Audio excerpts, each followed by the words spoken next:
Welcome to Monday Night Live, the must-see YouTube show all about Notre Dame football from the staff at Inside ND Sports and the Rivals Network that will never, ever enter the transfer portal. I'm Eric Hansen. He's Tyler James. We're here to convince you to make watching us one of your New Year's resolutions.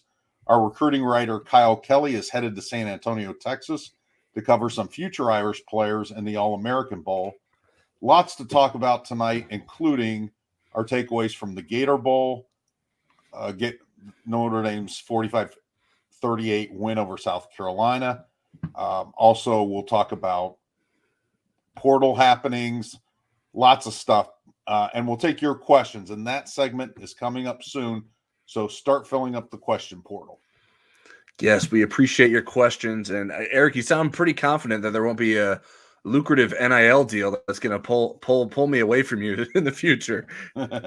Well, that's true. Although I think that we can make the NIL deal work for us here. Hopefully. Well, before you submit your questions, or while you're submitting your questions, make sure you hit the thumbs up to like this video and also subscribe to our Inside ND Sports channel. We are on a sprint to 1,000 subscribers, and we need your help to get there. Also, let us know in the comments, whether it's while we're doing the show or afterward, how frequently you'd like us to do live shows during the off season. We are open to suggestions and have really enjoyed doing this for the past season, but we don't really have a set plan for what we want to do going into the off season. Obviously, Monday Night Live's sort of concept was to be a reaction show after the previous games, and I think there's certainly room for us to do live shows that aren't game-centric and game reaction-wise, and obviously we did a little bit of that during December when there weren't games going on. But so please let us know what you think. We are open to your suggestions. We want to give you guys what you want from us, so we need to hear from you. But before we start answering some of your questions, please submit those. We're going to have Eric share with us. Because we can't answer them until you submit them. That is true. That is the one thing we've learned. No, I'm just kidding. We will start answering those, and we'll try to answer them throughout the show. That's what we've been doing the last few shows. We're not necessarily going to wait till the end to get to them. If there's questions that come up in the midst of the show, we'll try to pick those up when we get a chance and get answers to you as soon as possible. But before we do that, we're going to have Eric start us off with our first sort of headline bullet point of what we want to talk about this Monday evening. Well, we promoted Gator Bowl takeaways, so that's what we'll start with. And I kind of broke it down. We can go a lot of different directions, but I think we'll just kind of do these individually. We'll start with Tyler Buckner, and I'll start here first. Tyler hadn't played in 10 games. His last action was in a 26-21 loss to Marshall back on September 10th. He was supposed to be out long enough to miss the bowl game. That was the original prognosis. Ended up starting to do a few things in November, then practice in earnest in December, and was the starting quarterback. His third collegiate start, threw for career high 274 yards. He rushed for a career high 61 yards. He had his hand in 7 touchdowns, 5 for Notre Dame, 2 for South Carolina via pick sixes. The thing that I didn't think was fair to Tyler, good or bad, was to frame this game as, okay, this is Tyler Buckner's new floor or ceiling, and this is who he's going to be going forward. I looked at this as an incremental step, and in that light, I thought he did very well. He was the Gator Bowl MVP. I think he showed us some things that we hadn't seen from him, either in his relief appearances as a freshman when he was kind of in a tag team role, or in the first 2 games against admittedly much better defenses than South Carolina. But I think there was a lot to like and a lot to be encouraged by with Tyler Buckner's performance. How about you, Tyler? Yeah, I thought it was the start of it felt like, okay, this is what is holding Notre Dame's offense back with Tyler Buckner out there. There's just a little bit off here or there. Right. And then you get a tip pass for an interception, and you're like, oh man, here we go again. And he has had an uncanny ability to throw pick sixes. He's now thrown 4 interceptions, returned for touchdowns in his short career with not that many pass attempts. But we learned a bit sort of how he can respond. I mean, we haven't seen him necessarily respond from some of the adversity that he's faced with it in a majorly positive way.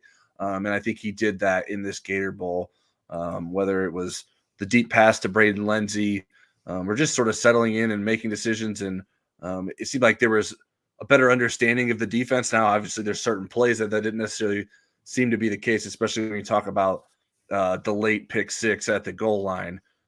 He did not keep track of that safety in the middle of the field, and that came back to bite him, certainly. I mean, as we may get into more later, I would have not preferred to have him throw the ball in that situation, but that was the play that was called, and he certainly didn't execute it in the way that it needed to be. But yeah, it was good to see him out there healthy. Didn't seem to be any sort of physical limitations with the way he was running the football. I think they sort of eased him into that a bit. I want to say the first run was that touchdown run he had, which was a great sort of audible at the line. I don't know if that was Tyler's decision audible, if that was something that was signaled in. I didn't get a good chance to look back or ask about what the specific mechanics of Notre Dame getting to that play was, but it seemed to be pretty clear that was an adjustment that they made based off of how the defense aligned when Notre Dame shifted, and it was the right play call there, certainly. So yeah, it was overall encouraging of like what Tyler Buckner can be, but it also sort of illuminated some of the warts in his game that I think we were sort of aware of, and I don't know that we can necessarily answer when those are going to go away. Right. You would have liked the idea going into the season was that he would be able to work through those ups and downs this year and sort of continue on a trajectory that would put him in a better position to be an even better quarterback for Notre Dame in 2023. And so it's obviously an interesting time for Tyler Buckner with the impending potential transfer of Wake Forest quarterback Sam Hartman. I'm sure he is aware of everything that is going on. I don't know that anyone is in the dark in this situation. So I think that's also something we have to consider going into this game. Like, it wasn't necessarily a talking point. I mean, Marcus Freeman's fielding questions in press conferences about transfer quarterbacks, and everyone's sort of dancing around the topic without mentioning Sam Hartman's name specifically. But Tyler Buckner has to be aware of what's going on. He knows that they're bringing in a transfer quarterback, and now to potentially know who that is going to be. It probably put a little bit more added pressure onto this performance, but as a guy that waited so long to get out there, I think he sort of responded to that. And we sort of saw the good and the bad of Tyler Buckner. And I don't know that there wasn't anything that was, I don't think there was anything that I was going to see in that game that was going to sway my opinion one way or the other about Tyler Buckner. But it was nice to be able to see him get out there and have some success. Did you learn anything about Tyler Buckner in this game that you maybe were uncertain about, or was there anything specific to how he played that you think leads to a brighter future ahead for him?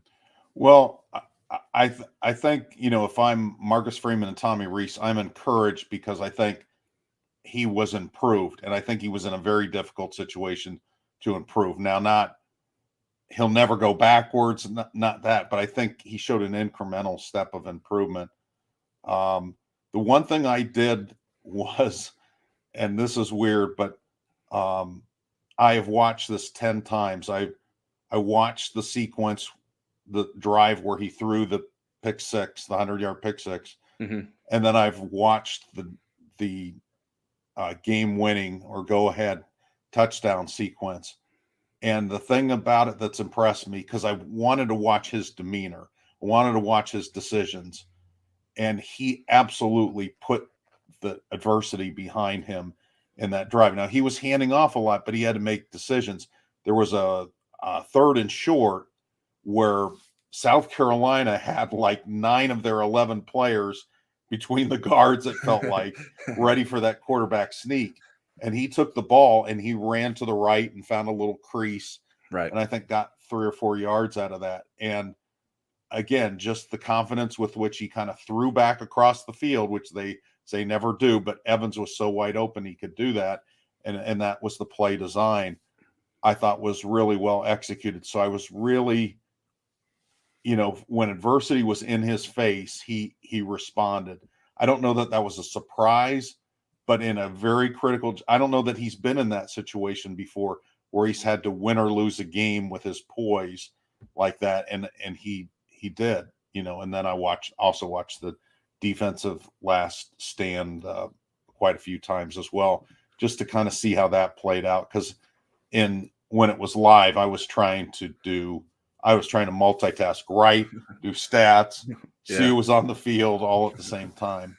Yeah. One thing that I wanted to see from Tyler Buckner that I think we saw a little bit of in this South Carolina game, and maybe it's not always a good thing, was sort of a fearlessness to his game. I don't know that I've seen that from him. It's sometimes like it seems, especially as his freshman year, sort of he gets out there and he's just sort of running for his life. And that was sort of the game plan that he was put into, is like get the ball and run. But I don't know that I necessarily saw a quarterback in sort of command of the offense. He doesn't play with the same kind of confidence that Drew Pine plays with, even if sometimes Drew Pine maybe shouldn't play with the sort of confidence that he plays with. But Drew Pine has this swaggering personality. He's a natural leader. He's a rah-rah guy. Tyler Buckner is not that same kind of person. And I think Tyler Buckner has to have success for maybe some of those qualities to maybe sort of come out of him. Whereas Drew Pine, I mean, he could be having the worst day, and I don't think he thinks he's the man and he's going to go out there and fix things. Whereas Tyler Buckner in this game against South Carolina had some moments to seriously doubt himself, throwing all the interceptions, making decisions that he knew he shouldn't have made in the moment, but had to live with them and had to bounce back from them. And I think he showed some fearlessness as a quarterback, which I think you have to have. Like, I think that is probably a trait that is a high on the list of what you want in a sort of an elite quarterback. And I think we saw maybe some glimpses of that. I mean, maybe it's not going to take the same like form that sort of the things I'm talking about with Drew Pine, or even like an Ian Book, those kinds of the way those guys play. I think they're all sort of individual players in their own right, with how they sort of carry themselves and play.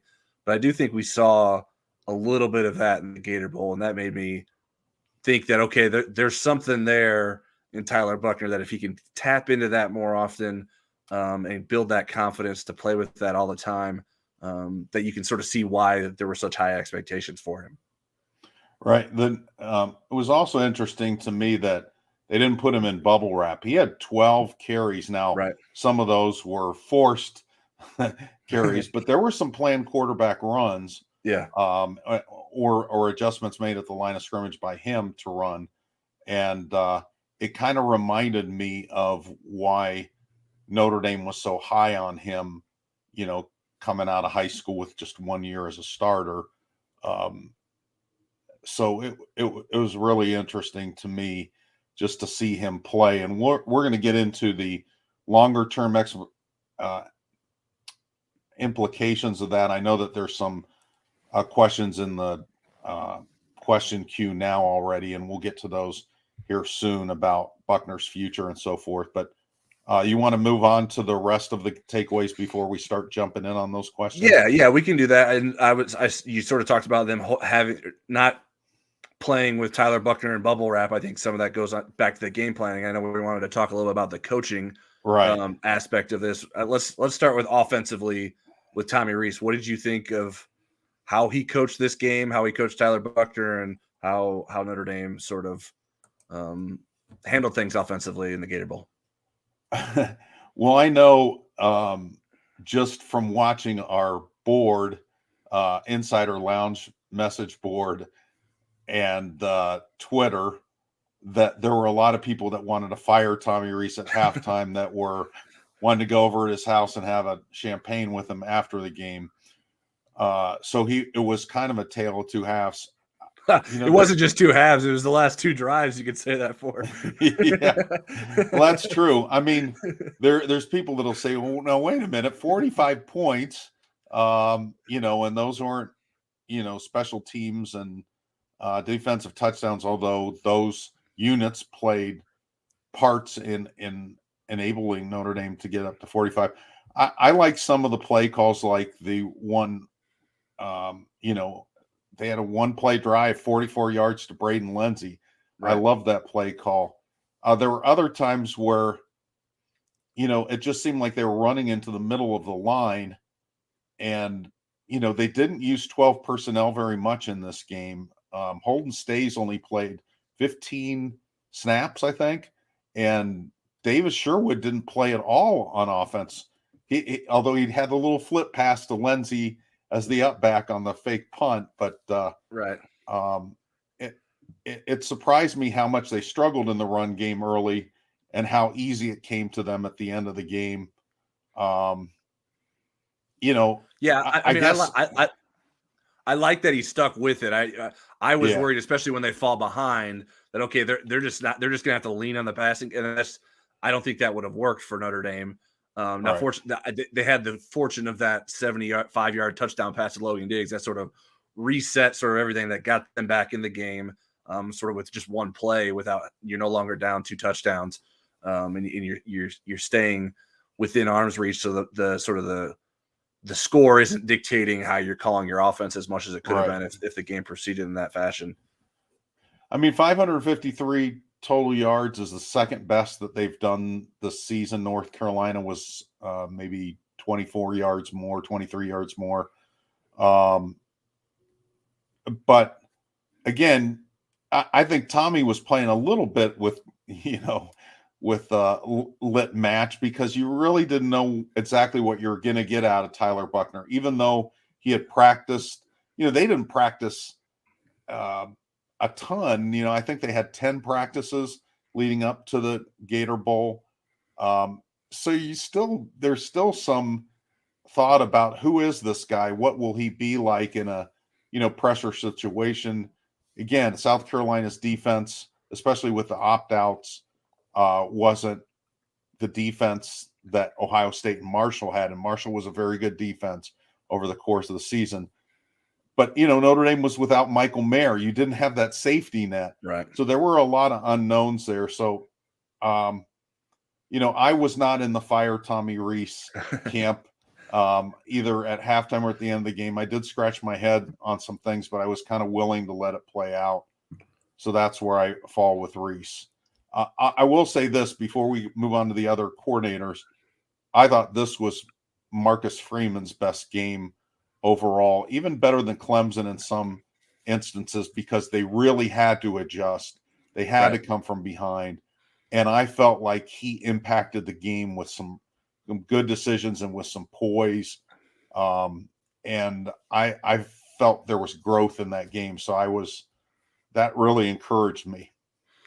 Yeah, and we've learned throughout the season that he will push buttons in terms of like, hey, let's take a shot here, or hey, let's keep running the football, or hey, Brian Mason, you have the green light to try to convert this fake punt. Obviously, we hadn't seen fake punts before, but whether it's going for a block, and even the punt return or the punt block unit didn't block any punts, but it caused to delay a game after the the nightmare that And a was. short punt. There was like a Yeah, 27-yard punt. it was a very bad punt from a very good punter. Yeah. So clearly Notre Dame was impacting South Carolina's punting team, even if it didn't show up in a blocked situation. And that was a good recovery for the special teams units after the nightmare that was the fake field goal that turned into a touchdown pass from the punter, who has a Well, few. most people never saw that play because the cameras missed it. Yeah, I heard that. I mean, I didn't realize that live from being at the game, and I was still, I was like, was there, and I still don't know this for sure. I haven't checked, but the South Carolina reporters there were indicating like they didn't even think the field goal kicker was on the field. So they totally just sort of caught Notre Dame off guard. And the camera crew apparently, and whenever you're throwing a And the touchdown pass, announcers. throwing a touchdown pass from your punter to your long snapper, you got things going, and that just like, man, what is Notre Dame getting itself into here? And it's basically a South Carolina home game. A lot of Gamecocks fans made the trip down to Jacksonville. Not a lot of Notre Dame fans. I would have guessed it was probably like 70-30, maybe even 75-25%. It was heavily in South Carolina's favor. And then when they get things rolling like that, it's like, man, this is Notre Dame could be in for a long day, but they responded, and I don't think you can do that without good sort of decision making from your coaching staff from the top down. So, like you said, a good showing by Marcus Freeman and bouncing back. Certainly, you would prefer that it's a fast start and you just run away from a team, but I think you can sort of show just as much, if not more, about yourself as a coach and sort of the way you respond and adjust and make those decisions that sort of change the game back in your favor. Getting to Tommy Rees, there was a comment here from Southside Irish I wanted to share. This is a new era in college football of offense domination, evidenced by the Bulls this season to date, reminiscent of Mac in the 2010s. So I think I sort of agree with that, and I've said that a number of times throughout the year. In these big games, it's you always talk about defenses, then it ends up being a shootout. And so I think that's why. I mean, maybe that's part of the reason why everyone's so like Tommy Rees do better, because it's not like Notre Dame's offense isn't always lighting it up, and it feels like a lot of times in these big games you have to have the potential to sort of light it up as an offense, and certainly Notre Dame did in this game against South Carolina. I mean, 45 points is nothing to sneeze at. So I think that's true. I mean, I think that's why the standard is so high for what people want to expect out of Notre Dame's offense, because you see the top teams in the country have the ability to sort of, at the snap of a finger, start scoring points at will. And Notre Dame sort of did that against South Carolina and hasn't always been able to do that over the last decade plus even. Well, Brian Kelly mentioned that after the 2018 playoff when they lost to Clemson 30-3, they could really only coax that team into the playoff being a ball control team. Right. And that formula works to get you there. But once you get on that level, you have to have both. You have to be able to play at different speeds. You have to have a defense that can make at least a few key stops. Right. But you need that dynamic offense. And Brian Kelly talked about recruiting to that, improving in those areas. But really, here we were, 4 years later, and there still wasn't a dynamic quarterback. There still wasn't this fleet of wide receivers. Right. There were really good running backs and really good offensive linemen and really good tight ends. But you need more. And as we kind of look at the recruiting patterns, this is what's coming. And this was kind of the first game where it wasn't kind of tight end dominated. It wasn't wide receiver dominated either, but you can see the possibilities. I mean, if you're Sam Hartman, who we expect to end up at Notre Dame, this is something you could look at and say, wow, they've got 10 guys in their wide receiver room. They got all these really good sophomores. They added a transfer.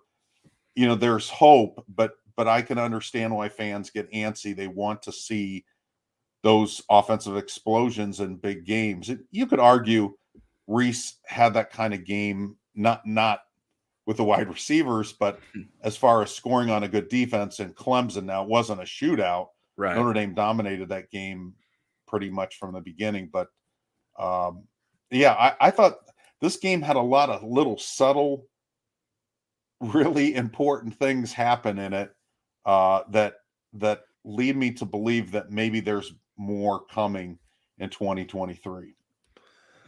Yeah, and circling back to the Gator Bowl, we haven't touched about the defense and Al Golden. Right. What did you think about how the defense responded? I thought particularly in the second half, the way Notre Dame slowed down Spencer Rattler without Benjamin Morrison for much of the half was really impressive. Right. So when we look at here's the pure numbers. After halftime, Notre Dame won total yard battle 355 to 100, outrushed them 210 to 15 yards, and then held South Carolina to 1 of 7 on third down. And I'll tell you, going into halftime, I thought, I didn't say fire Al Golden, but I thought, he needed to get his head out of somewhere because I thought, and there were things, that the fake field goal wasn't his fault, and the pick six wasn't his fault, but I certainly didn't. I thought, how could South Carolina be running the ball this well with their fourth string running back or whatever? Right. I just thought Notre Dame doesn't look very prepared, and it was a disappointment. Now the halftime adjustments were outstanding, and so Al Golden kind of got back in the good graces of my thinking about who he is as a defensive coordinator. That was an impressive show, and Spencer Rattler, really, I mean, they kind of took the wind out of him, and so I thought it was a very good performance. It's really going to be interesting to see who Al Golden is in year 2, because I think getting back in the college game, he learned a lot, and there was a lot of lessons to learn. And I thought, for the most part, they got better. I'd say my concerns with the defense, I think they're going to get the linebacker thing squared away and figured out. They're going to get the best guys on the field. They'll have tons of talent there. I think if they pick up a portal safety, they're going to have a pretty good secondary, because I like Watson and Ramon Henderson, but they need some more depth there. But the defensive line concerns me. Can Al Washington develop those guys? Can he make them better? Can they add the pieces that they need? That's where I have some concern about the defense. Yeah, I wanted to throw Timothy Holland's question in here because it sort of relates to what we were talking about with the adjustments. Which adjustments were made on defense after the early gaffes? Seems like we couldn't even get lined up. Are there adjustments that will enable our younger talent to shine? I don't know. I haven't been able to put my finger on like exactly what they were doing and how they were doing differently. I know Shane Beamer was asked after the game what Notre Dame did differently, and he said nothing really. Now I don't know if that was sour grapes or not, but Marcus Freeman sort of indicated the same. He said, we didn't do anything that differently. I think they just sort of executed it better. I think there was a better understanding. I think the defense settled in. I think what was particularly important was the way Notre Dame limited Antoine Wells Jr., one of their best playmakers on offense. He only had 30 yards receiving on 5 catches, and he was one of the sort of big play threats in that offense and sort of the go-to guy at the receiver position, and sort of mirrored how Notre Dame played throughout the season against sort of the star receivers on certain teams. I think I'm not smart enough to be able to identify that off of like watching it one time of what exactly Notre Dame was doing. At least as it comes to defensive coverages. Like I think I can sort of pick up on offensive stuff a little bit better, but I need to spend more time sort of looking at, okay, how did they do this schematically? And was it that different than what they normally do, or were they just sort of executing it better? And I think they also pressured Spencer Rattler. The pressure was much better in the second half, I thought, and without necessarily having to bring an extra body.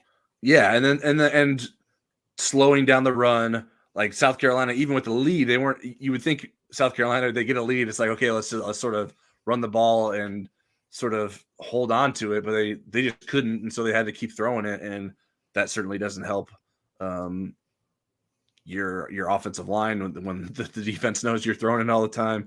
And if you can't stretch the field, then you're sort of limited. You make it easier on the secondary as well. So I think all around, I thought it was a pretty good game. I think the tackling was a little bit sharper. I thought Notre Dame came out of the gates looking a little bit sloppy and not tackling.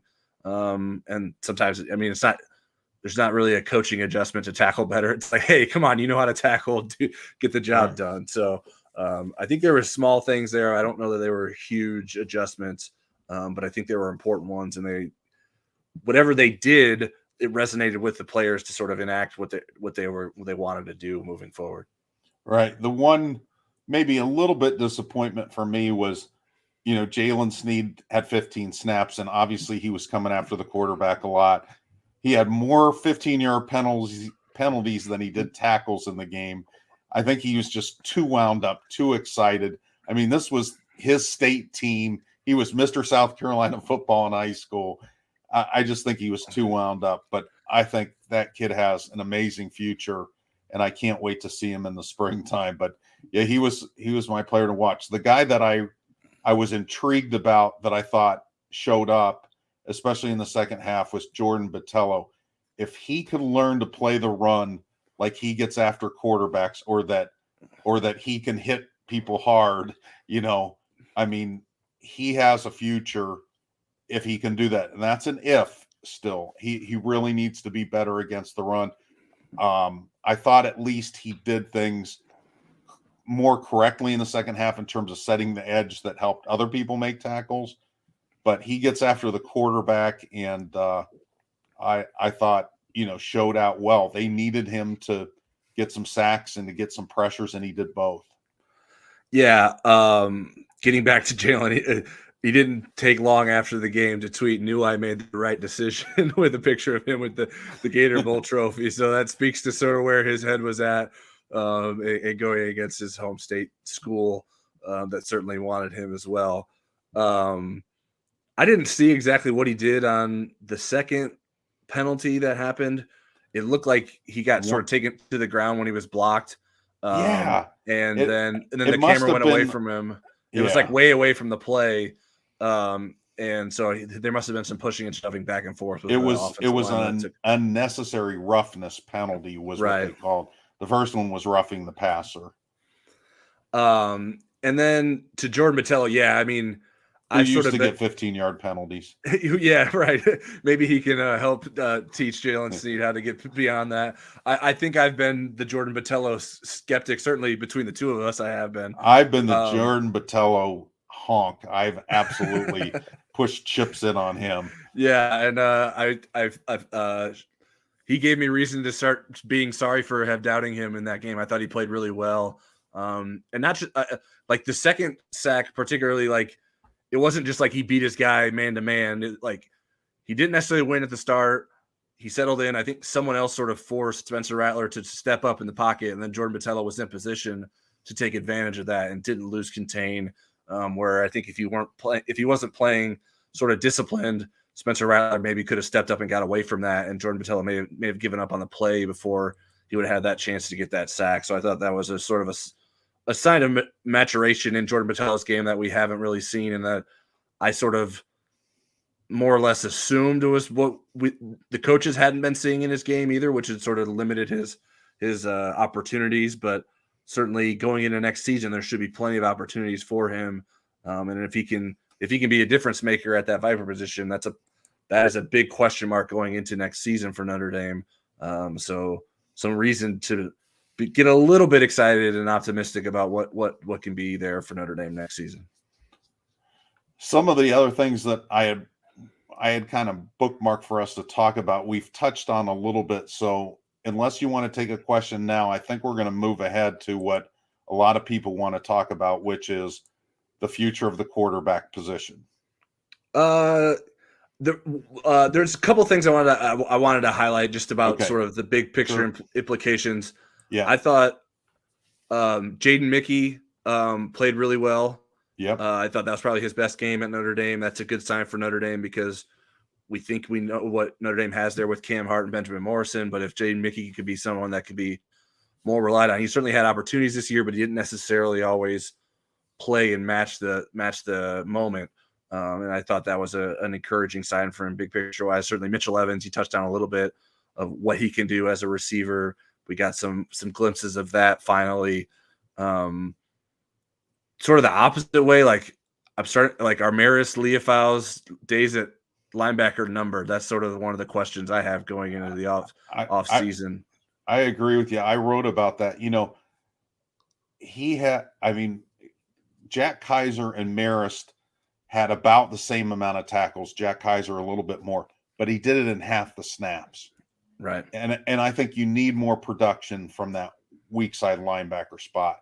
And I think with Sneed kind of rising as a rover, there's going to be a log jam at will linebacker. And I think Kaiser, Leofau, Collie all have to kind of play that off. And I think somebody's going to be the odd man out there, and they may not want to stick around. I'd be interested.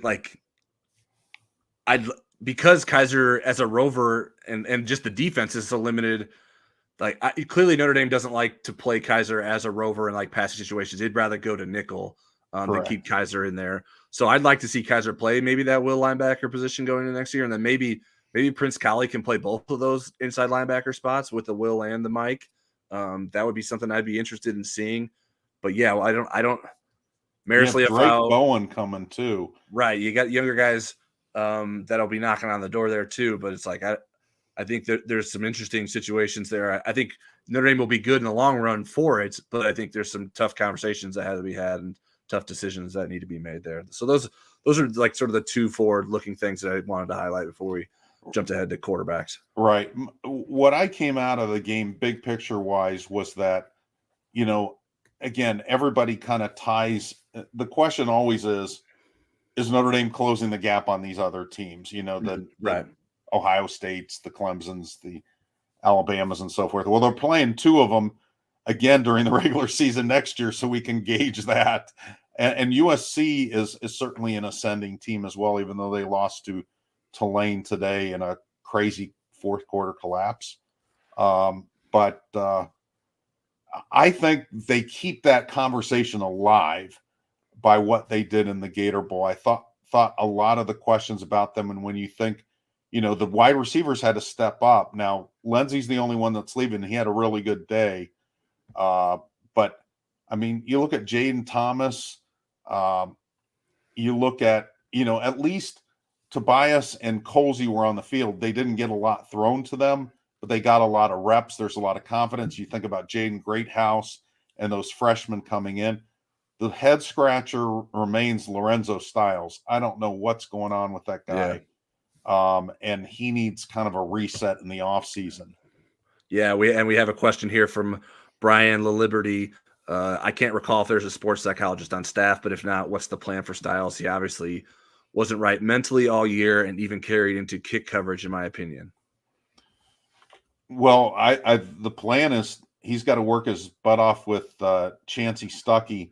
There are sports psychologists on staff. It's not quite a situation with Amber Selking, who was the mental performance specialist that Marcus Freeman chose not to retain.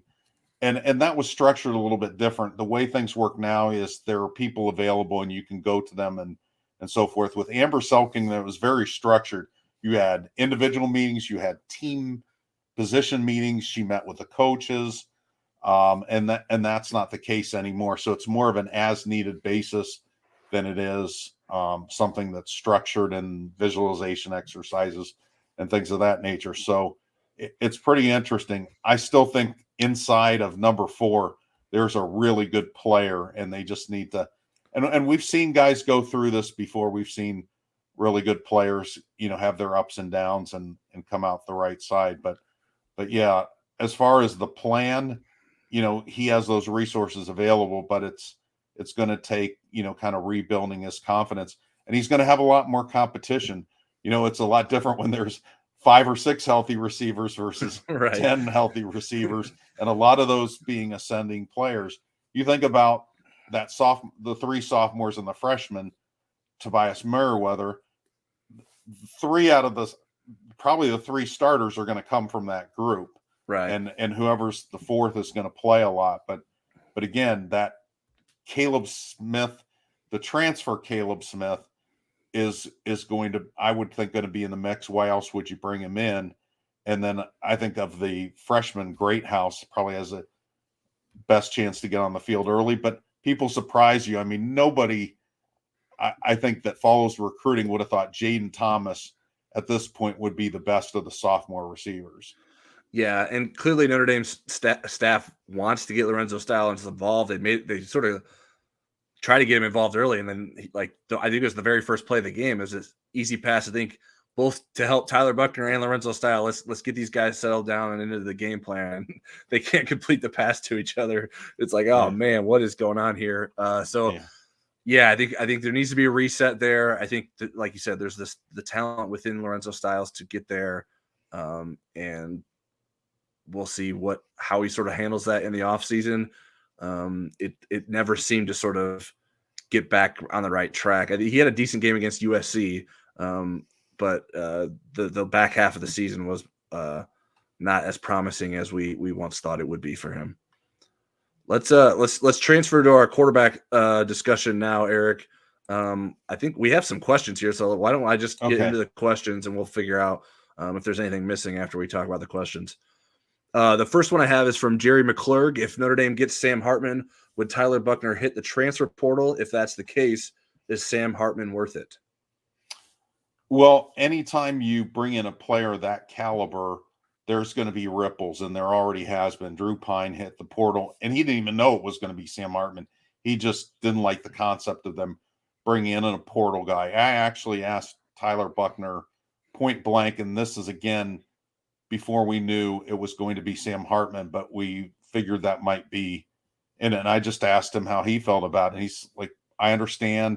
I've heard rumblings about it. It didn't surprise me. I think we need another body because of injuries. But he also expressed the confidence that he thinks he's going to be the starter in 2023. So what happens if that doesn't happen? I'm not sure. I think the thing that helps Tyler Buckner is because he only played in 3 games this year, he gets a redshirt year back. So he'll have 3 years of eligibility. So if he doesn't start next year, it's not the end of the world for him. If I were advising Tyler, and I'm definitely not, he hasn't asked my opinion. And usually most people wouldn't in that situation. If they're players, they'd ask their own parents. But I would tell him, I think he could really benefit from this situation. Sam Hartman is about the same size, 6'1", 210 versus 6'1", 215, which is what Buckner is. Right. And the way he moves in the pocket and the way he conducts himself, he's been through a lot of adversity in his life, like Tyler Buckner. I think he could make Tyler Buckner a better quarterback. You know, if it were somebody like Hudson Card, and I said this before, who's going to Purdue, with 3 years of eligibility left, not only should Buckner be ticked off about that, I think Steve Angeli should be ticked off about that. But this isn't, you're not giving up on Tyler Buckner. You're plugging in an experienced quarterback who's only going to be here a year and who can make you better. So my prediction is that Buckner at least fights through the spring. He can always jump in the portal in May in that second window, May 1st through 15th, if he doesn't like it. But I think he'll stay and fight. And I think he'll be a better quarterback because of it. But in this day and age of portal stuff, I mean, it's really difficult to predict because it's so easy to jump in there. Yeah, I mean, it shifts if it plays out that way, that Sam Hartman comes to Notre Dame, he becomes a starter next season, and Tyler Buckner sticks it out and stays with Notre Dame. What it really does is shift Tyler Buckner back into probably a more realistic timeline of how he probably should have been developed into being a college quarterback. He was put in the situation that he was sort of as a product of the situation, more than like Tyler Buckner is a college ready quarterback his sophomore year at Notre Dame. I given the way his high school career played out and his injuries and missing his senior season, it was expecting a lot of him to be like this superstar player as a sophomore going into the season. And that's sort of what Notre Dame needed him to be because it didn't have better options than that. Right. And so I can see I can see people convincing Tyler Buckner that this is okay. This isn't the end of the world. This doesn't mean we think you're a terrible quarterback and you don't have a bright future. But we think that Sam Hartman is the best for us going into this next season. And we think that you can learn from this and continue to progress and be in a position to be at your best in 2024. Or they can also run the same offense with those two. Right. And also be in position to, I mean, look what happened to Drew Pine last year.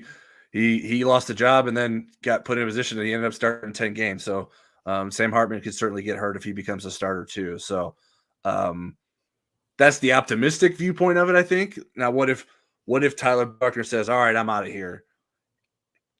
To the second part of Jerry's question, is Sam Hartman worth the possibility of Tyler Buckner leaving?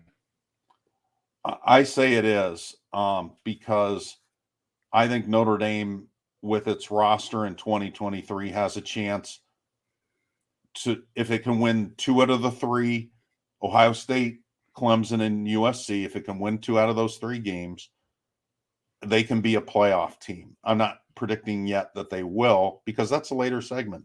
But I'm not predicting they will, but 11-1 should be good enough to get them into the playoff with 2 wins out of 3 over those teams.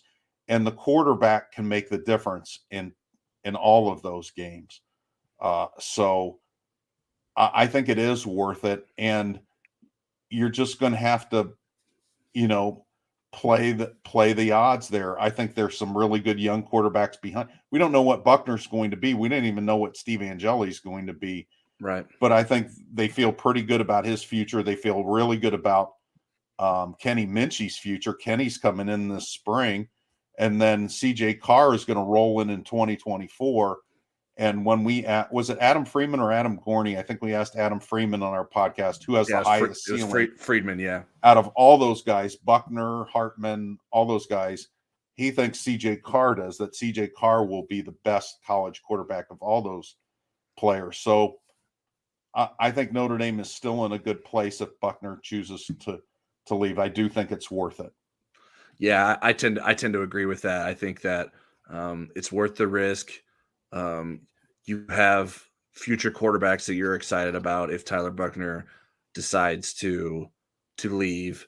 It could get you back in sort of this unfortunate situation where I was talking about, like, Tyler Buckner was sort of not de facto, like he had to beat out Drew Pine, but he was de facto the most talented quarterback on Notre Dame's campus, and put in a position that he needed to lead the team as a sophomore.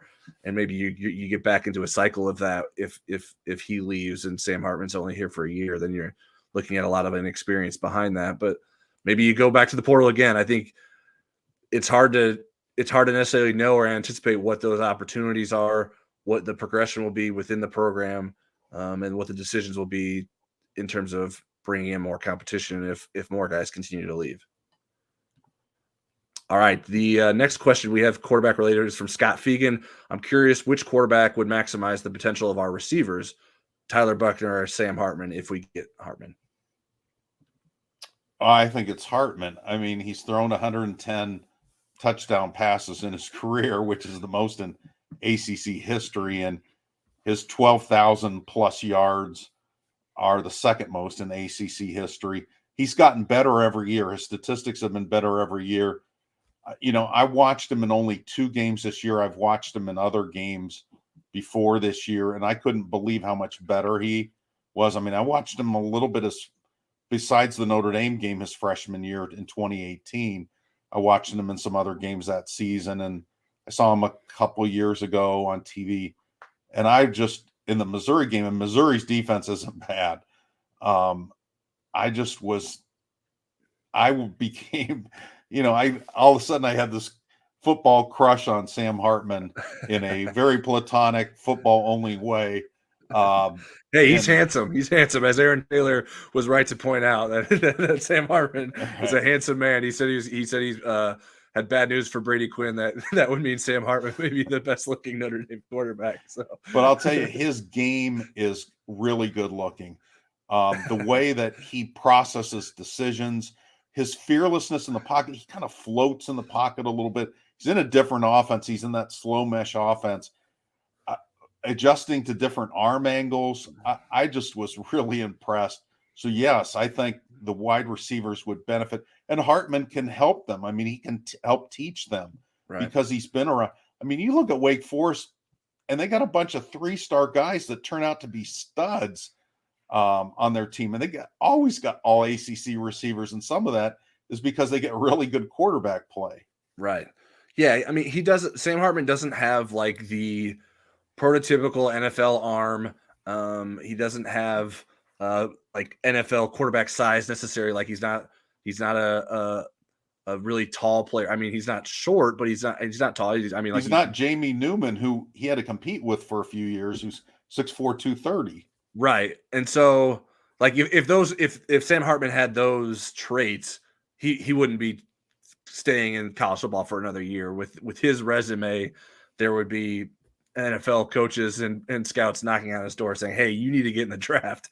But I think sort of he want there's the opportunity to prove what he can look like in a more traditional offense at Notre Dame than the slow mesh concept that is not the only part of Wake Forest offense, but it does change sort of the dynamic of how that offense runs versus other offenses. And it certainly isn't something that you see much anywhere in college football, and certainly not anywhere in the NFL.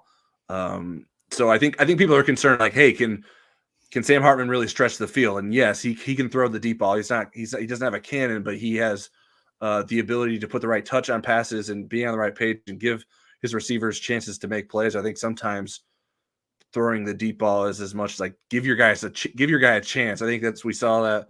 I think from Drew Pine, Ian Book, and Tyler Buckner at times, like they just didn't give them their guys a chance. Like the Braden Lenzy touchdown, Tyler Buckner gave Braden Lenzy a chance to run under that and make a play. Don't overthrow him. Don't throw it out of bounds. Give those guys a chance. And Sam Hartman has the ability to do that. And I think Pro Football Focus had him as the quarterback who completed the most passes of 20-plus yards downfield during the season. So he had a bunch of them against Clemson. I watched that game too. He can stretch the field, and Notre Dame should have receivers that have the potential and capability to take advantage of that. All right, those are our main quarterback questions. Is there anything quarterback centric that we didn't touch on with those questions that you wanted to discuss? Well, people probably wonder when is all this going to happen? I mean, right. From what we're hearing, there's been no change. I mean, we heard, what was it, the Friday before Christmas, that this had a lot of momentum. There was a lot of, and it was from, we got some great information from Connor O'Neill, who's runs the Wake Forest site and the Rivals Network and so forth, and we were communicating with him. And we still expect this to happen. It probably would happen this week, I would think. The transfer dead period ends on Wednesday. Tyler helped me to get rid of my brain fart. I thought it was Thursday, but it's Wednesday. So he could actually come on campus if he wanted to do before he committed and take a little bit of a visit and then just kind of sew this up. But we have seen nothing that it's going to change that. And so the one thing that I wrote about was I do think it's important that I will write about this, is that there's important that there is a competition in the spring, whether you think it's a sham competition or not. The players on the team need to see who the number one quarterback is. And Brian Kelly and Tommy Rees made Jack Cohn go through that process. And he was the best quarterback. You get to the end of it, and Jack Cohn was the best quarterback. He wasn't as complete as Sam Hartman is. He didn't have the element of mobility. Sam Hartman didn't have a lot of rushing yards this year. He did last year in 2021. Mm-hmm. So he's got that in his game. And again, if you watch Wake Forest bowl game, the Gasparilla Bowl, wasn't it? Yes. Okay. That used to be called the Bad Boy Mowers Gasparilla Bowl. I liked it better then. You saw they him. They are the Pinstripe Bowl sponsors now. Yeah, I like that was the perfect thing. But you could see him. He took off one time, I want to say on a third down, and he can move. I think they purposely didn't run him as much this year. And I also think the slow mesh offense, other than like a quarterback draw or him scrambling, ad-libbing, takes away some of what he could do as a runner. But he's got mobility for sure. All right. I got a couple more questions for us. Do you want me to just hit those and then we can circle back to 2023 stuff? Yeah. First one, Jay Golden 44. Does Chris Tyree get more reps at slot in the spring? I really think that's the only way to make that work. Now, that would give them 11 receivers. And I think Chris Tyree's good enough to be one of the better 11. And I think he fits the slot well. But when you think about how good Jadarian Price is, how good Jeremiah Love looks, it's hard to think where are the reps going to come from Chris Tyree if he doesn't do more at the slot receiver. Now, there could be a surprise, and I'm not even including Jabron Payne in that equation. But, I mean, if Jadarian Price is the Jadarian Price pre-surgery, you got to get that guy on the field, and then there's just not enough reps, I think, for 4 of them. And again, Jeremiah Love can play a little wide receiver too. But they are the rich get richer in running back prowess.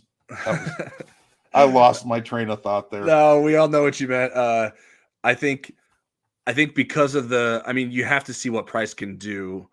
So I don't think you can sort of totally move Chris Tyree out of the running back position. I think you sort of keep him in this sort of doing both role, but I do think you get him a lot of reps and more reps in that slot position, doing more wide receiver slot stuff than just the jet sweeps out of the slot and those kinds of things. I think trying to see what he can give you there, I think it would be worthwhile this spring. I think that makes a lot of sense for Notre Dame moving forward. All right, with another question. Next question is from Roger Lancey with Notre Dame's statement that it is offensive and defensive line centric. What is your evaluation of the defensive line this year in terms of recruiting, coaching, and development of players? I know you touched a little bit about Al Washington and your thoughts on the defensive line earlier, but I thought we could expand on that again. Well, I think Mike Elston was an incredible high bar in terms of developing players. Wasn't always the best recruiter, but I mean, there were guys that and he had some misses. I mean, there were guys that came in and just go, this guy flat out can't play, like Kofi Wardlow and some others that transferred very quickly. And yet there were guys that you thought, okay, well, this guy can't play, and he ends up in the NFL. Ade Ogundeji, I'm not going to say his full name. I'm going to say Ade Ogundeji is one of those. I thought that guy would never play at Notre Dame, and he ends up being an NFL draftee. I think Al Washington has a lot to prove, and I think in both areas. And again, they're playing defensive line a little bit different, and maybe it took a year for everybody to kind of get in the nuances, get going. But when you really think about who really on the defensive line stepped forward, I thought Riley Mills would be a much more impact player than he was. I'm not throwing this all on Al Washington. That's why I say he has a lot to prove. And in recruiting, I don't know that Keon Keeley, losing him is his fault, but there were other big fish that he couldn't catch. And so and when you look at the 2024 class, I need to see that happening in the recruiting as well. So I think this is an important year for Al Washington, in year 2 to prove himself, but that's college football. You don't get 5 years as a position coach to kind of work your way through things. Yeah, and especially like Roger says, like Marcus Freeman wants to be an O-line, D-line program. Those coaches that coach those positions are going to be held to a high standard if that's the case. And so I think it's unfair to like call the defensive line a weakness. I don't think the defensive line was a weakness, but there are questions of like, okay, what's next? What's next on the defensive line? There aren't necessarily obvious answers there. Now, if Jordan Botelho's next season looks like what it looked like against South Carolina, then it's like, okay, Al Washington's the guy who finally tapped into the Jordan Botelho potential and got him to get there. And so that'd be a great story. So there is an opportunity for Al Washington to be that guy. I don't know that we can say that with any certainty from the way this past season has developed. Who's the next difference maker? Did they really get one of those difference makers in this 2023 recruiting class? Brandon Vernon is the most highly ranked defensive lineman, but that was someone he inherited, and he inherited Keon Keeley, and he lost him. Jason Moore was someone that Notre Dame felt pretty good about, and he ended up going to Ohio State. So the other guys I think are more project type defensive linemen, in my opinion. So I don't know that you can say, okay, Armel Muyukum's coming in here to make an impact right away, or Boubacar Traore to come in here and make a big impact right away. So what does that the current freshman class look like? That's something that I'm interested in. Can Joshua Burnham, can Aiden Gobira, can Tyson Ford, can Donovan Heinisch, can those guys make impacts next season? Now Junior being down there too. Junior Tui Halamaka, yes. Does Gabriel Rubio take the next step after he sort of got his feet wet this season? Does Nana Osafo-Mensah become a stud at defensive end after he's sort of been out there and hasn't really made big impacts in games, but I think has been fairly reliable. So I think sort of elevating these guys to the next level, whether it's guys that haven't impacted the team to making an impact, or if it's guys that have been sort of out there and sort of been guys to being sort of studs or guys that you can really count on and make plays. I think we're going to learn a lot about Al Washington in the next 10 months, 12 months going into next season. It's also going to be when you mentioned the current freshmen, I think we need to see progress in the in the springtime. We don't need to see them being starters, but we need to see them capable of getting more than one snap the entire season. Right. Because those were very highly recruited, very highly coveted prospects. The other thing that's going to kind of be interesting is Riley Mills, if he's going to be an inside or an outside guy next year. I like him better inside, but they may have to play him outside by necessity. I tend to agree. I'd rather him stick at defensive tackle and be there than the move. I think the moving back and forth, and I don't know that that's helped him necessarily. Maybe it isn't hurting him, and maybe he's just not grown into a better player because Riley Mills is what he is. But I still think there is something there, and I'd like to see him be able to tap into that. And my belief is that maybe he can do that best as a defensive tackle. All right, we have one more question left. Let's just go ahead and get that in here. It's about next year's schedule. I guess next year is now this year.